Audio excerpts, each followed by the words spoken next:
What's up, guys? Today I got a package from ANTA, and it's a pair of shoes that they said is supposed to have like a bunch of tech in it. It's like a really good running shoe, so we're gonna go ahead and unbox these and talk about what kind of tech is in them. First off, I'm going to read on the product listing what it says about them. It says peak gravity measures a runner's absorption impact when their foot strikes the ground. PG7 is an innovative because it's the first running midsole to have peak gravity under 8. I have no idea what that means, but I guess we're going to find out. So let's go ahead and get into the unboxing. Okay, so opening the package up, first thing you see is obviously paper, as any other shoe. And then once we open the package, we have the actual shoe here, which has a very thick cushioning. It says PG7 there. It's got a little tag on it. I got 10 and a halves. Yeah, so that's what the actual shoe looks like. Here's the other shoe. It's the other side.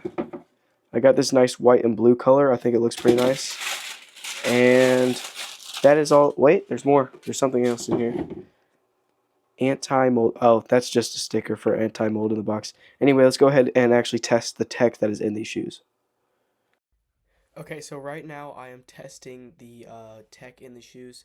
So it says that they're supposed to have like a special sole that lets them like squish a lot more than other shoes and gives you a lot more like relief when running. And from what my testing, these things feel amazing, bro. They are so comfortable. It feels like you are literally walking on a cloud. Like 10 out of 10, these things are amazing. If you guys gonna want to get them, I'll put an Amazon link in the comments. They're only about $80, so go ahead and go pick them up. ANTA PG7s. These things are amazing, man.